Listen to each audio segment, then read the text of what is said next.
tahun lepas genap 40 tahun Dasar Padang ke Timur, dan saya ingat lagi ketika Dr. Mahathir melancarkan Dasar Padang ke Timur, dia sebutkan pada kita bahawa kita harus meniru benda-benda yang baik, tabiat baik, working ethic, juga business ethic orang Jepun untuk dibawa balik ke Malaysia. Saya pun pergi belajar ke Jepun di bawah Dasar Padang ke Timur, anjuran JPA. Jadinya bila saya sampai ke sana sebagai batch pertama, cabaran saya lah macam mana saya nak menerobos dia orang punya circle. Jepun ni dia kata wa, dia panggil wa tu as a circle ataupun nakama. Nakama ni ialah dia punya kelompok lah. Bila saya masuk Institut Bahasa Universiti, maknanya saya dah jadi nakama dia. Saya dah jadi dia part of dia punya circle. But macam mana saya nak penetrate? Di situlah teknik-teknik kata orang pun macam mana nak mereka terima kita seadanya. Saya nak dia terima saya sebagai Suzuki, bukan Zulkifli. Jadinya macam mana kita nak penetrate tu satu benda yang saya terpaksa berusaha, dan saya difahamkan di Jepun bila sampai je ada seorang senior yang akan in charge kita. Memang universiti dah, rupanya bila saya nak diletakkan dekat universiti tu, kita dibenarkan untuk tinggal di asrama. Jadi rupanya dia dah buat ballot, undi. Siapa yang nakkan pelajar asing ni berada dalam bilik mereka masuk untuk. So dalam banyak lah saya dipilih Mr. Yoshida-san tu yang dapat saya. Dia senior saya, dalam bilik saya, bilik kita 4 orang. 3 orang Jepun, saya seorang Melayu lah. Dan di situ saya lihat bahawa Yoshida-san ni telah macam diberi mandat untuk menjaga saya sebagai senpai. Senpai Kohai ni mana senior junior. Dia senpai saya, dia mentor saya lah dia punya mentee. Bermula daripada sampai tu, dia bawa saya pergi beli tilam, bantal, baldi, apa semua. Sampailah kita buka akaun, lepas tu pergi pula majlis bandaran untuk dapatkan alien card dan sebagainya. Semua dia buat. Saya ingat sampai situ saja. Apa lebih dari itu, pembelajaran kita, monitoring. Dia bukan bila dia akad nak jaga kita tu, dia akad sebenar-benarnya.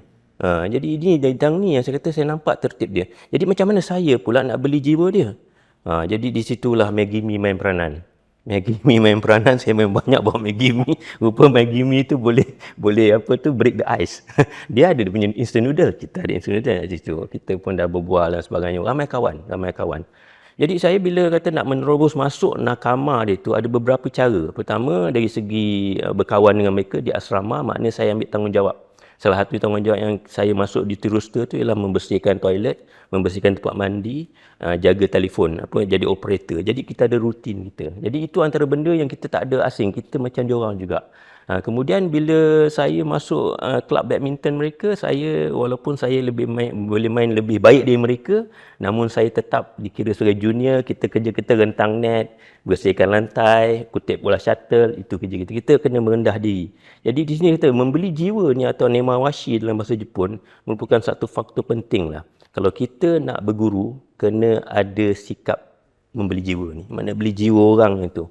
Jadi ini saya bawa hinggalah masuk ke dalam alam korporat, alam saya berniaga, tak kira apa pun. Ketika saya nak buka kolej saya di Kuala Lumpur ni, Pusat Bahasa Tekyo tu, saya punya mentor ialah Profesor Derajun Aziz. Macam mana nak beli jiwa dia? Dia seorang nama besar, Vice Chancellor Universiti Melayu untuk 20 tahun. Kan? Macam mana nak beli jiwa? Jadi kita kena pandai beli jiwa. Satu benda yang saya buat, I become a very good listener. Dia akan bercakap 1 jam, saya mungkin keluar dari mulut saya tak sampai 10 atau 12 perkataan pun. Listen and listen and listen. Tapi kalau kita banyak bercakap, I think mentor kita pun tak orang suka kita lah. Jadi kita good listener. Itu antara benda. Dan apa disuruh, dan kita mula mengkaji expectation. Sebelum dia nak, kita dah buat. Itu yang penting. Itu kita ke arah tu. Banyak benda yang saya kaji. Dan bezanya antara mentor dengan consultant ialah consultant dia bayar duit. Mentor free of charge. Dalam hidup saya, Alhamdulillah, setiap perniagaan saya ada mentor-mentor saya. Ini kata, saya kalau tak dapat benda dari Jepun dulu, tak mungkin saya boleh jadi anak didik yang terbaik lah. Because saya belajar dekat dia orang macam mana beli jiwa. Sebab di Jepun, dia punya prinsip ialah sensei no senakamade manabu. Maknanya belajar dari belakang sensei, belakang bahu sensei. Kalau sensei tu potong ini, kita pun potong je. Dia buat ini, kita buat gini. Jadinya kita tak boleh mempersoalkan. Kita tengok, kalau kita nak tanya, kita tanya keliling. Kenapa sensei buat macam tu? Itu tertib-tertib dia. Kita menyansang bertanya tu, itu melanggar tertib. Ini antara benda-benda yang saya perhatikan, saya adaptasikan. Dalam kehidupan saya hari ini, I become a very good listener rather than talking. saya rasa macam mana ilmu kita ada pun orang lebih banyak ilmu dari kita. Jadi kita no harm listening. Saya suka mendengar. Itu antara dua faktor lah. Kalau kata kita nak berguru ni, pertama membeli jiwa. Kedua, bila kita dah tahu cikgu tu suka apa, buatlah sebelum dia minta. Sebelum dia minta kita buat dulu. Ni boleh tips untuk membahagikan isteri pun bagus juga. Oh, betul. Beli jiwa isteri bagus.